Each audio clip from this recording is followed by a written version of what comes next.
Hello. आज हम लोग पढ़ेंगे पिछड़ा बालक। ये पिछड़े बालक जो हैं ये विकलांगता की ही श्रेणी में आते हैं। ऐसे बच्चे जो कि अपने हम उम्र बालकों से अधिकांश क्रियाओं में पिछड़ जाते हैं। ऐसे ही हम बच्चों को कहते हैं पिछड़ा बालक। इनकी समूह की अपेक्षा सीखने की गति काफ़ी मंद होती है। ये बच्चे अपने समूह में या अपने आयु के जो बच्चे होते हैं उनके अपेक्षा इनकी सीखने की जो गति होती है वो बहुत मंद होती है। तो इसको बहुत सारे विद्वानों ने अपने अपने हिसाब से परिभाषित किया है। आइए जानते हैं कि सिरिल बर्ट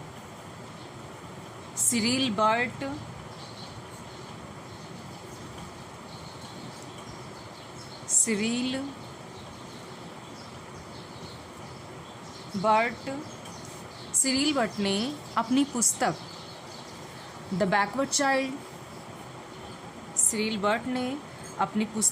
द बैकवर्ड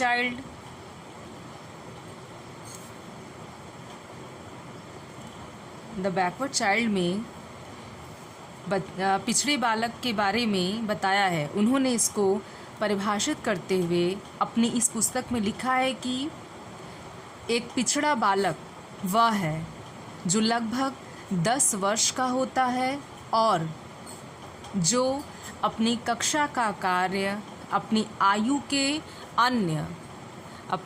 के अन्य बालकों की अपेक्षा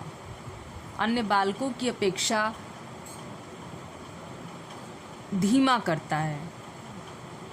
कार्य अपने कक्षा के जो बालक होते हैं उनके जो गति होती है उसके अपेक्षा वो कार्य धीमा करते हैं। इसे ही सिरिल बर्ट ने पिछड़ा बालक कहा है। पिछड़ा मतलब पीछे के हर काम में पीछे रहना। वैसे ही इनका विकास के हर क्षेत्र में इनकी गति धीमी होती है। ये बच्चे हर क्रिया में और बच्चों के मुकाबले काम करने में थोड़े धीमे होते हैं, इसीलिए इनको कहते हैं पिछड़ा बालक। अब आइए जानते हैं कि पिछड़े बालक के कारण क्या है, पिछड़ेपन का कारण क्या है। पिछड़ेपन का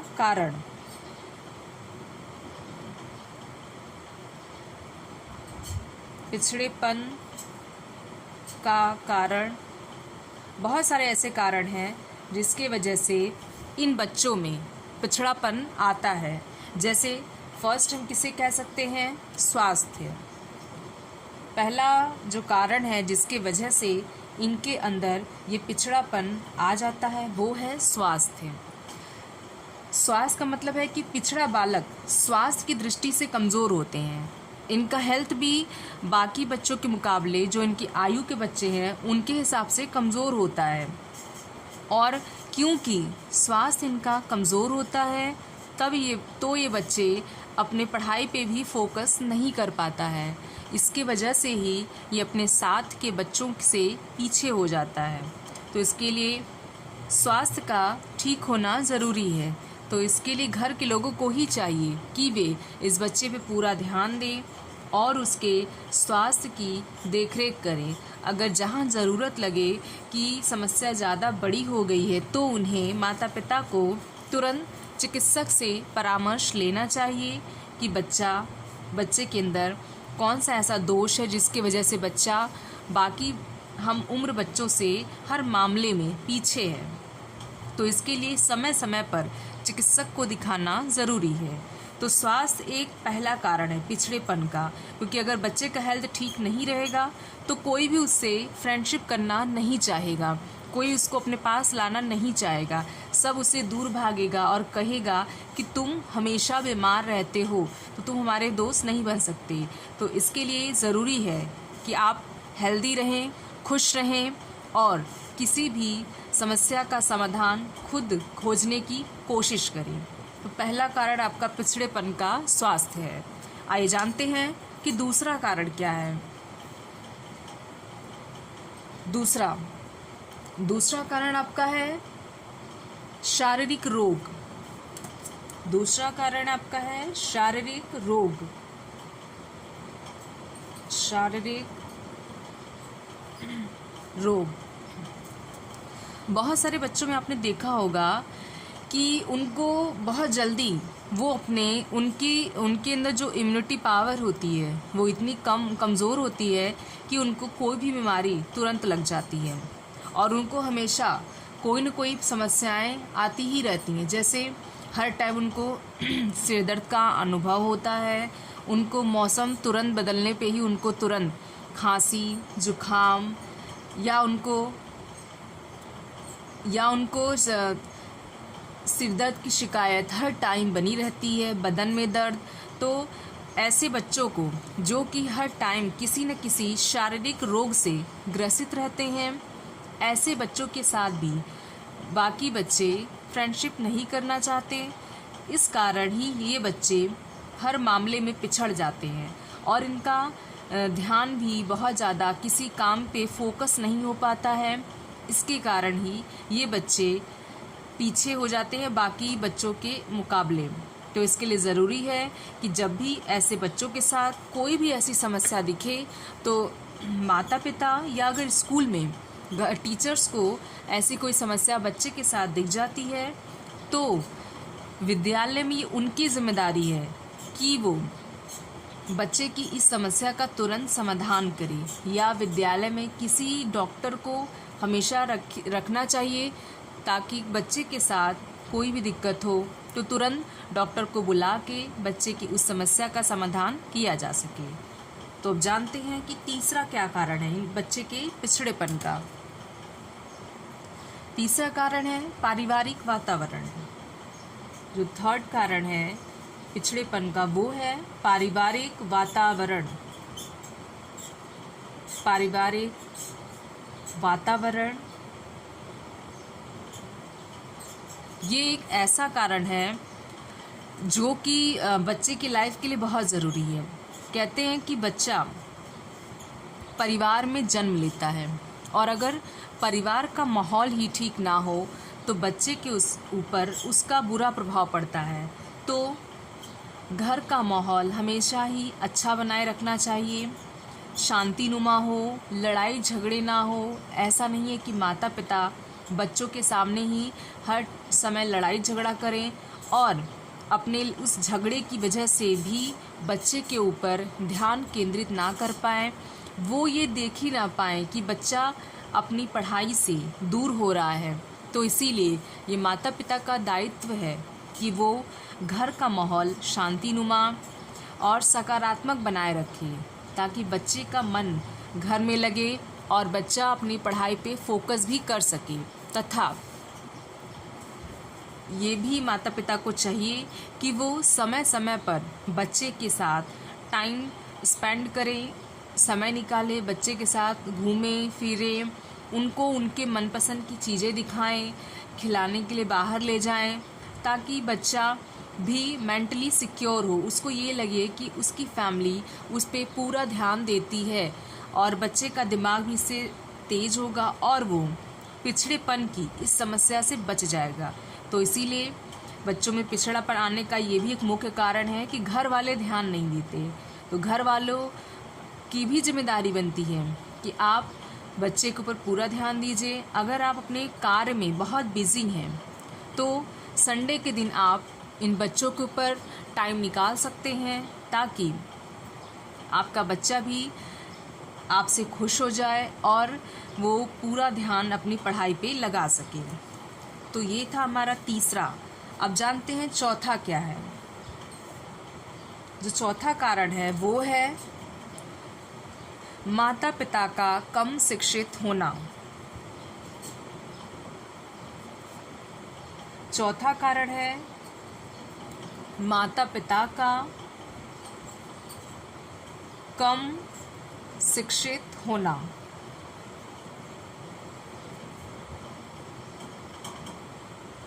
माता पिता का कम शिक्षित होना। आपने देखा होगा कि बहुत सारे माता पिता, जरूरी नहीं है कि पढ़े लिखे ही हो, तो अगर बालक के माता पिता अधिक शिक्षित नहीं होते हैं तो बालक की पढ़ाई की ओर ध्यान भी नहीं दे पाते हैं। तो इसके लिए ज़रूरी है कि माता पिता का भी पढ़ा लिखा होना चाहिए। लेकिन बहुत सारे जगह पे ये होता है कि अगर माता पिता कम पढ़े लिखे होते हैं फिर भी वो बच्चे के लिए टाइम निकाल लेते हैं। क्योंकि वो जागरूक होते हैं। भले ही उन्होंने शिक्षा कम ग्रहण की हो लेकिन उनके अंदर जागरूकता होती है अपने बच्चे को लेकर। तो वे माता पिता अपने बच्चों के लिए समय निकाल लेते हैं। तो ये ज़रूरी है कि अगर माता पिता कम पढ़े लिखे हैं तो वो भी ध्यान दें बच्चों के ऊपर। क्योंकि माता पिता अगर कम पढ़े लिखे होते हैं तो उन्हें बच्चों की पढ़ाई समझ में नहीं आती है। वो बच्चे का होमवर्क होता है उसको समझ नहीं पाते हैं, उसको हल नहीं करवा सकते, उसको लिखवा नहीं सकते, उसको सॉल्व नहीं करवा सकते।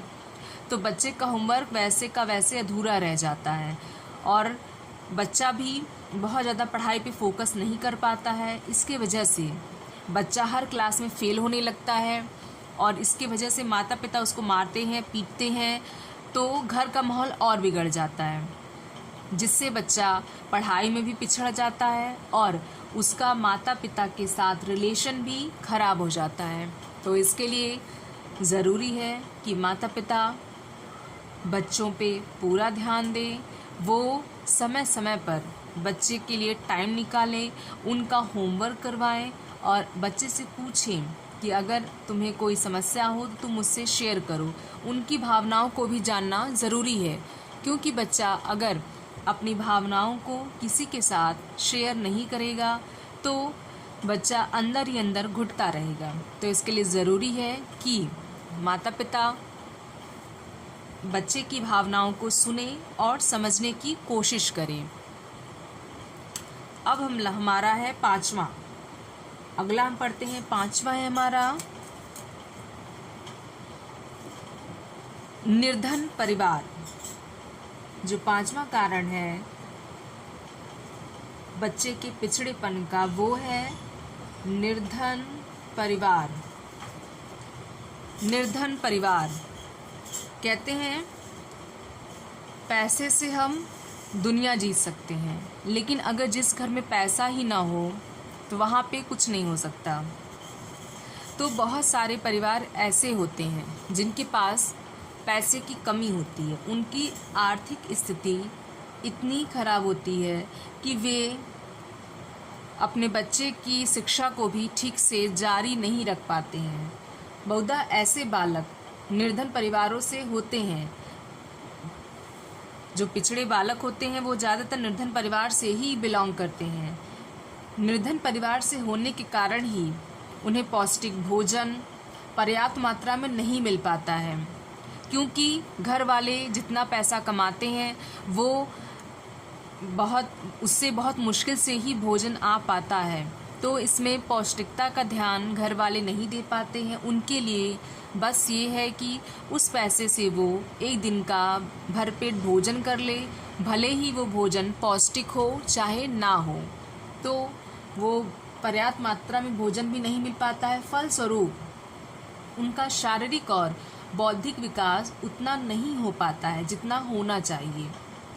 निर्धन परिवार का होने से उसको वह और उतनी सुविधाएं प्राप्त नहीं हो पाती हैं कि वह कक्षा के अधिकांश विद्यार्थियों की भांति शिक्षा ग्रहण कर ले। क्योंकि बच्चा निर्धन परिवार से है तो बच्चे को उतनी सुविधाएं भी माता पिता नहीं दे पाते हैं कि बच्चा बाकी बच्चों की तरह शिक्षा से संबंधित चीज़ें खरीद सके और अपने शौक़ पूरे कर सके। तो इस कारण भी बच्चा बाकी बच्चों से पिछड़ जाता है। कभी कभी बच्चा देखता है अपने विद्यालय में कि उनके साथ के बच्चे शिक्षण सामग्री अच्छी शिक्षण सामग्री ले आ रहे हैं, जैसे pen, pencil, colour box, lunch box. तो इस वजह से भी बच्चे को सुविधा नहीं मिलती और बच्चा बाकियों से पिछड़ जाता है। तो इसीलिए निर्धनता उनके लिए एक अभिशाप की तरह है। अब आइए हम जानते हैं छठवां है हमारा पिछड़ेपन का कारण माता पिता का दृष्टिकोण। छठवां कारण है हमारा छठा माता पिता का दृष्टिकोण। माता पिता का दृष्टिकोण। बालकों की शैक्षिक उपलब्धि माता पिता के दृष्टिकोण पर ही आधारित होती है। माता पिता को बालक कितना लाड़ प्यार करते हैं, कितना नियंत्रण करते हैं और कितनी स्वतंत्रता देते हैं, यह सब कारक बालकों की शैक्षिक उपलब्धि को प्रत्यक्ष रूप से प्रभावित करता है। बहुत सारे घरों में आपने देखा होगा कि बच्चा अगर इकलौता है तो बच्चे को अत्यधिक छूट दी जाती है, बच्चे की सारी डिमांड पूरी की जाती है, बच्चा जो चाहे वो डिमांड अपनी पूरी करवा सकता है। लेकिन माता पिता भी दुलार की वजह से ये देख ही नहीं पाते कि बच्चा जो भी डिमांड कर रहा है वो डिमांड सही नहीं है। तो ऐसे में माता पिता को चाहिए कि बच्चे के किसी भी गलत चीज़ को, गलत डिमांड को पूरा ना करें वो, क्योंकि इससे बच्चे का मन भटक जाएगा और बच्चा पढ़ाई से दूर हो जाएगा। और भी बहुत सारे ऐसे तरीके हैं पालन पोषण के जिनको अपना के माता पिता बच्चे को पढ़ाई से भी दूर करते हैं और अपने से भी दूर कर देते हैं। जैसे अत्यधिक अनुशासन लगाना। अगर माता पिता का दृष्टिकोण ऐसा है कि उन्होंने बचपन में खुद को उसी हिसाब से पलते हुए देखा है कि उनके माता पिता ने उनको बहुत सख्ती से परवरिश की है, उनकी बहुत ज़्यादा मार पीट, बहुत ज़्यादा अनुशासन लगा के, तो उनके अंदर भी वही धारणा आ जाती है। और भी माता पिता भी जब खुद अपने बच्चों की परवरिश करते हैं तो वो भी वही तरीका अपनाते हैं बच्चों को पालने का। बहुत ज़्यादा अनुशासन लगाते हैं, उनको हर चीज़ के लिए रोक टोक करते हैं, उनकी बातों को नहीं सुनते हैं। ऐसे में बच्चा कुंठित हो जाता है, बहुत ज़्यादा उसको बंधन लगता है, वो इस बंधन को तोड़ना चाहता है और वो इससे इतना कुंठित हो जाता है, इतना तनावग्रस्त हो जाता है कि बच्चा पढ़ाई के ऊपर ध्यान देना छोड़ देता है। वो पूरा फोकस पढ़ाई पे नहीं कर पाता है। फलस्वरूप वह अपने हम उम्र के बच्चों से पढ़ाई में पीछे हो जाता है। अगला हमारा है सातवां, माता पिता की आदतें। माता पिता की आदतें। माता पिता की आदतें, ये भी एक ऐसा पॉइंट है जिसके वजह से बालक बाकी बच्चों से पिछड़ जाते हैं। माता पिता की आदतें जैसे आलस्य, कामचोरी, काम करने में लापरवाही, काम धीरे धीरे करना इत्यादि। इस प्रकार की आदतों का बालक पर गंभीर प्रभाव पड़ता है। जब वह इन आदतों को अपना लेता है तो स्वाभाविक है कि वह इन आदतों के कारण कक्षा में पिछड़ जाएगा। कहा गया है कि जो बच्चा होता है वो अपने माता पिता का अनुकरण करता है, वो उनको फॉलो करता है, वो उनकी नकल करता है। तो अगर माता पिता खुद कामचोर होंगे, आलसी होंगे, किसी भी काम के लिए लापरवाह होंगे, किसी भी काम को बहुत धीरे धीरे आराम से करेंगे, तो उनका बच्चा भी उस चीज़ को देखता है और वो वही चीज़ें सीख लेता है। इससे बच्चों के अंदर भी वो सारी नेगेटिव चीज़ें आ जाती हैं और बच्चा भी अपनी किसी भी क्रिया को करने में आलस दिखाने लगता है, उसको आलस आने लगता है, वो होमवर्क नहीं करता है या क्लास में वो किसी भी दिए गए काम को बहुत धीरे धीरे आलस के साथ करता है, वो काम चोरी करता है। इससे वो बाकी बच्चों से भी पिछड़ जाता है। जो उसके उम्र के बच्चे हैं वो उनसे काम में पिछड़ जाता है। तो इसके लिए ज़रूरी है कि माता पिता ये ध्यान दें कि बच्चे के अंदर ये आलस ना आ पाए। इसीलिए पहले वो खुद को सुधारें। अगर वो खुद को सुधार लेंगे तो बच्चा भी अपने आप सुधर जाएगा। अब आइए जानते हैं अगला लास्ट क्या है हमारा। लास्ट है, आखिरी कारण है हमारा, अधिक सदस्यों वाला परिवार। अधिक सदस्यों वाला परिवार। अधिक सदस्यों वाला परिवार।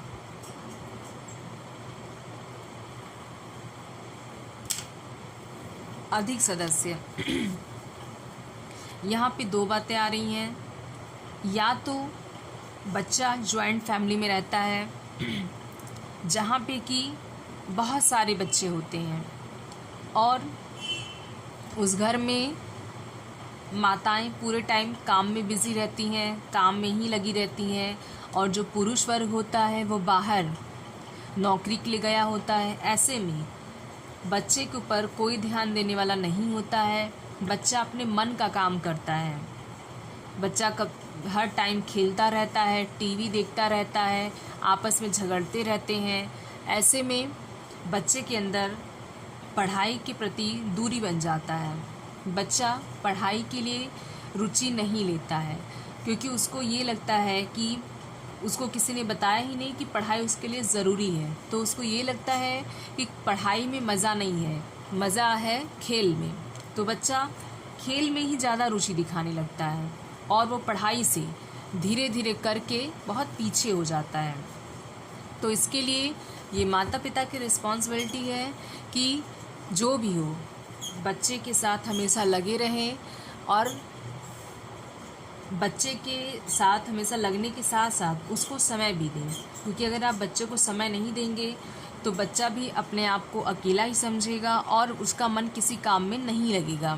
तो अगर बच्चे पे ध्यान नहीं दिया जाएगा तो बच्चा भी पढ़ाई करना छोड़ देगा और इस वजह से वो पढ़ाई में पिछड़ जाएगा। इसके अलावा एक दूसरा भी रीज़न हो सकता है कि अधिक सदस्य का मतलब है कि न्यूक्लियर फैमिली ही है लेकिन उनमें बच्चों की संख्या ज़्यादा है। तो वहाँ पे भी माता पिता, क्योंकि वो एकल परिवार में रहते हैं और वहाँ पे माता पिता दो ही ऐसे व्यक्ति हैं जो कि बच्चे को संभालते हैं। तो अगर बच्चे की संख्या ज़्यादा है तो एक साथ सबको संभालना यहाँ मुश्किल हो जाता है। तो सबको वो संभाल नहीं पाते एक साथ, जिस वजह से वे बच्चे सभी बच्चों पे पूरा ध्यान नहीं दे पाते हैं और बच्चा अपने मन का काम करना शुरू कर देता है। कुछ बच्चे झगड़ा करते हैं, झूठ बोलते हैं, गाली गलौज करते हैं। तो इसके लिए माता पिता को ये देखना चाहिए कि बच्चा अपनी पढ़ाई पे ध्यान दे रहा है कि नहीं, कहीं दूसरों से गलत बर्ताव तो नहीं कर रहा है, उसके अंदर अनैतिक चीज़ें तो नहीं आ गई हैं। तो ये पिता और माता की ही जिम्मेदारी है कि वो भले ही अपने काम में बिज़ी हों लेकिन बच्चे के लिए ज़रूरी थोड़ा सा टाइम निकालें ताकि बच्चा भी खुश रहे और माता पिता के साथ लगा रहे और उसके अंदर जो पिछड़ेपन वाली समस्या है वो दूर हो जाए। आइए, ये था आपके पिछड़ेपन का कारण कि बालकों में पिछड़ापन क्यों आता है। अब जानते हैं हम कि पिछड़े बालकों की क्या विशेषताएं हैं। पिछड़े बालकों की विशेषताएं। पिछड़े बालकों की विशेषताएं। पिछड़े बालकों की विशेषताएं।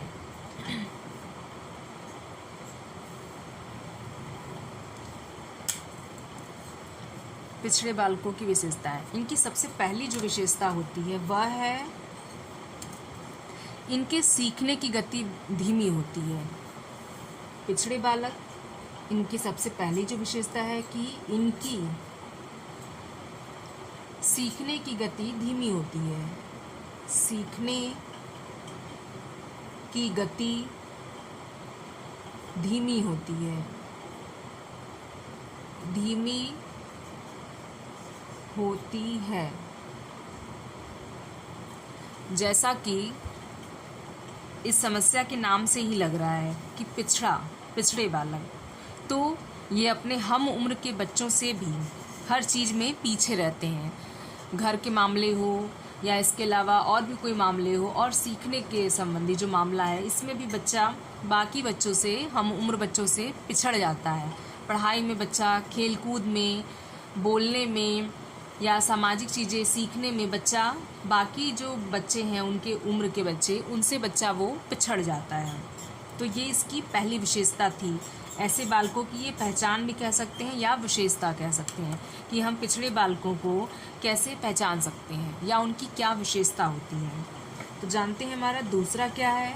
दूसरा क्या है पिछड़े बालकों की विशेषता। इनकी दूसरी विशेषता है कि इनकी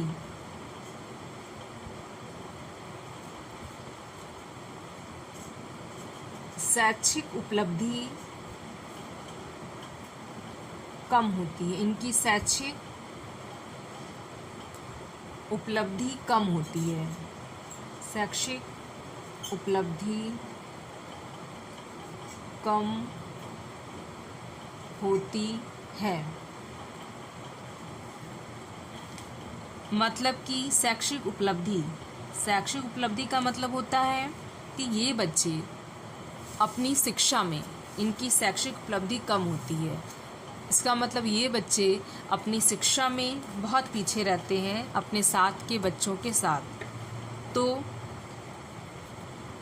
यहाँ पे घर वालों को ये देखना चाहिए कि जब भी स्कूल में पीटीएम हो, पेरेंट्स टीचर मीटिंग, जब भी अभिभावक शिक्षक मीटिंग जब भी स्कूल में ऑर्गेनाइज किया जाए, तो माता पिता के अंदर इतनी जागरूकता होनी चाहिए कि वे इस मीटिंग का हिस्सा बने और अपने बच्चे की समस्या के बारे में जानें कि बच्चे के साथ क्या समस्या आ रही है।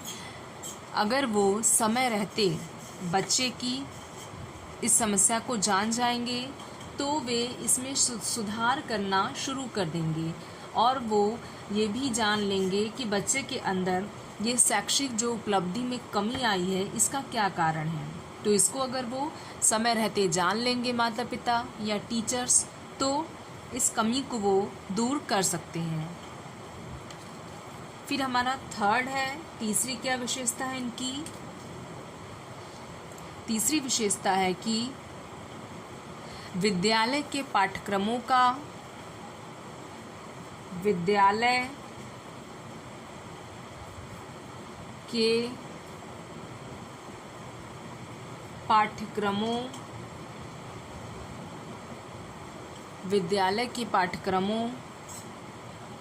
लाभ उठाने में असमर्थ होते हैं। विद्यालय के पाठ्यक्रमों का लाभ उठाने में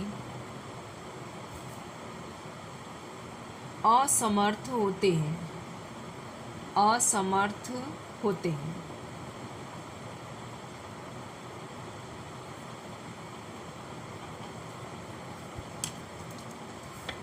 विद्यालय के पाठ्यक्रमों का लाभ उठाने में असमर्थ होते हैं। क्योंकि इनकी जो मानसिक स्थिति है, यानी उनका जो मानसिक विकास है वो बहुत धीमी गति से हो रहा है। तो अगर उनके मानसिक विकास की गति धीमी है तो वो किसी भी विद्यालय की किसी भी गतिविधि में पार्टिसिपेट नहीं कर पाते हैं और जो भी पढ़ाया जाता है उसका लाभ भी वो नहीं ले पाते हैं। टीचर अगर उनको ब्लैक बोर्ड के पास बुलाता है, उनसे पूछता है कि तुम्हें क्या समस्या है, तो बच्चा इतना डरा हुआ रहता है क्योंकि कोई उससे दोस्ती नहीं करना चाहता, वो इतना पिछड़ा है, उसको किसी चीज़ का जवाब नहीं आता और उसके अच्छे नंबर नहीं आते। इस वजह से बच्चा पाठ्यक्रम का लाभ भी नहीं उठा पाता है क्योंकि वो उसको क्लास में अच्छा नहीं लगता, सब उसका मजाक बनाते हैं। इस वजह से वो स्कूल में पढ़ाए गए पाठ्यक्रम का लाभ भी वो बच्चा नहीं उठा पाता। तो इसके लिए ज़रूरी है कि टीचर ऐसे बच्चों की पहचान करें जो कि दिमागी रूप से बाकी बच्चों की अपेक्षा कमज़ोर हैं, पिछड़े हैं। तो ऐसे बच्चों की पहचान कर इसकी रिपोर्ट वो विद्यालय प्रशासन को दें और विद्यालय प्रशासन की जिम्मेदारी है कि वो इसके बारे में बच्चे के अभिभावक को बताएं ताकि अभिभावक और शिक्षक एक साथ मिलकर उस समस्या का समाधान कर सकें। फिर चौथा जानते हैं हम लोग। इनका चौथा जो समस्या है, इनका व्यवहार असमायोजित होता है। इनका व्यवहार असमायोजित होता है। व्यवहार असमायोजित होता है। ये किसी के साथ इनका व्यवहार, क्योंकि ये पिछड़े होते हैं दिमागी रूप से, शारीरिक रूप से, हर मामले में, शैक्षिक उपलब्धि में, ये हर मामले में पिछड़े होते हैं, इसीलिए इनका जो व्यवहार होता है वो भी पिछड़ा होता है। ये कहीं भी समायोजन नहीं कर पाते हैं। इनको बहुत जल्दी गुस्सा आ जाता है, कंट्रोल नहीं कर पाते अपने गुस्से पे, तुरंत कोई चढ़ाएगा तो रोने लग जाते हैं और किसी को गुस्से में चिल्ला भी देते हैं। तो ये अपने इमोशन पे कंट्रोल नहीं कर पाते, इनका व्यवहार असमायोजित हो जाता है। कभी कभी ये अपने माता पिता पे भी चिल्ला देते हैं, क्योंकि इनको ये लगता है कि इस पिछड़ेपन का कारण इनके माता पिता ही हैं। हालांकि ये सच है कि माता पिता को ही समय रहते ये ध्यान देने की आवश्यकता है कि बच्चे में पिछड़ापन ना आए, लेकिन बच्चे में अगर पिछड़ापन आ जाता है तो उसको सुधारने का काम भी माता पिता को करना चाहिए। तो ये एक विशेषता की ये भी है कि बच्चे का व्यवहार ऐसा हो जाता है कि वो कहीं भी समायोजन नहीं कर पाता है। आइए अगला जानते हैं। पांचवा है हमारा, बहुधा जीवन में निराशा का अनुभव करते हैं। पांचवा जो विशेषता है, बहुधा जीवन में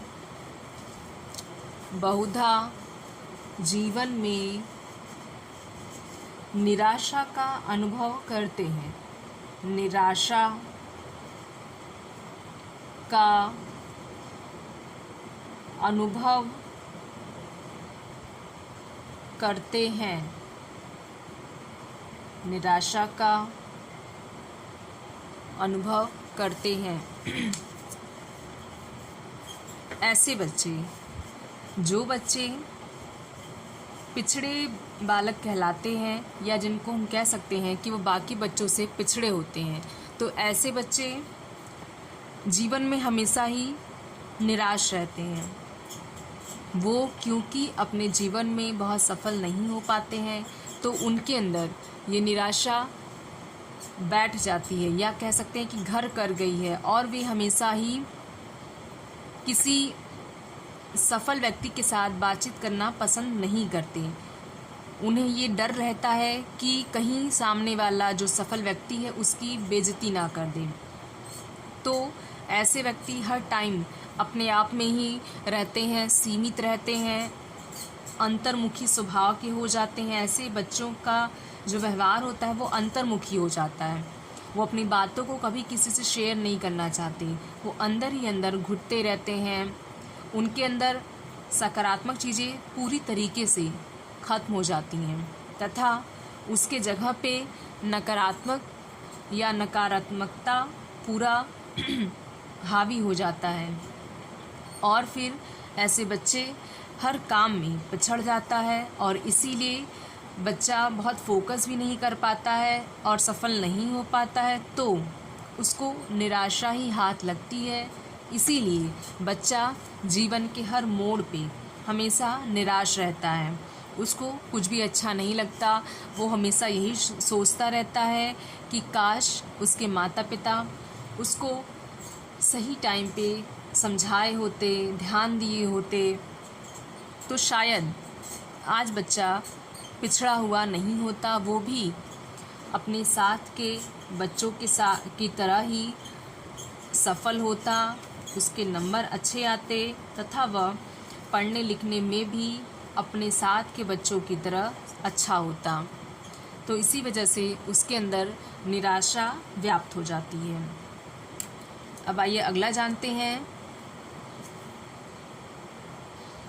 अगला है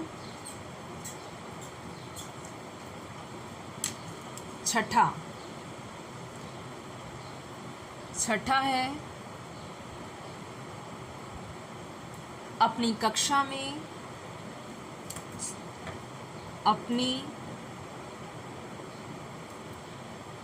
कक्षा में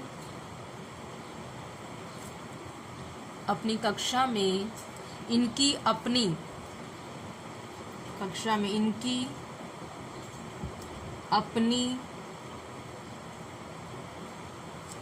शैक्षिक उपलब्धि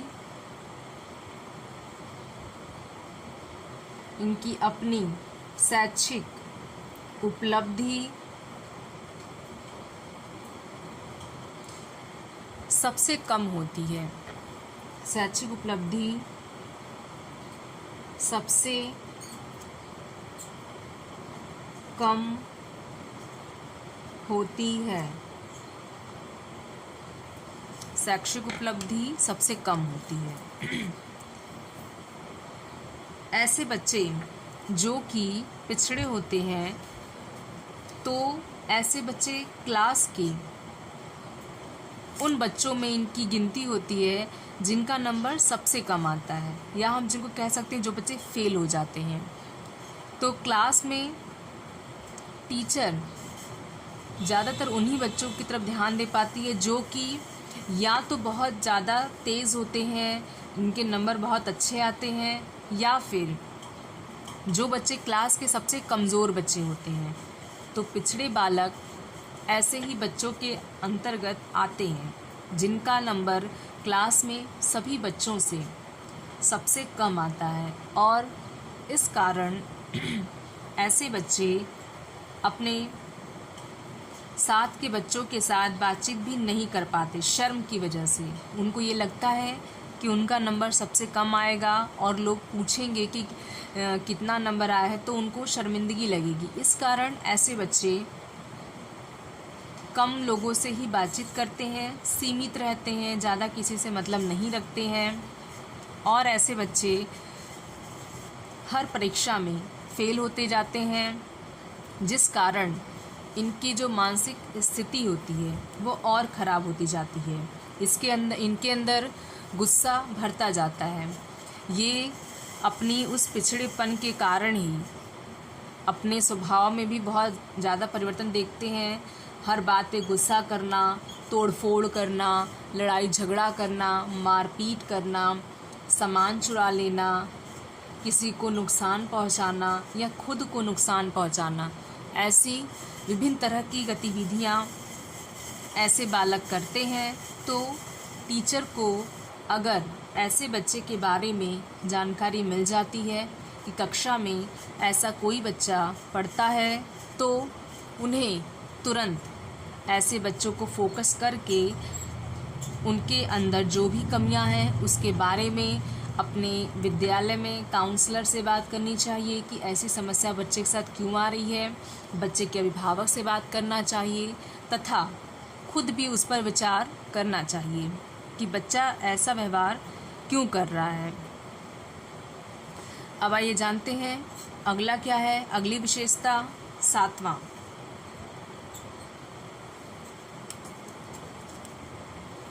व्यवहार से 7वां है व्यवहार से समस्याओं की अभिव्यक्ति होती है। व्यवहार से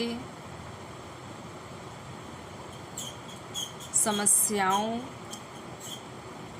की अभिव्यक्ति होती है।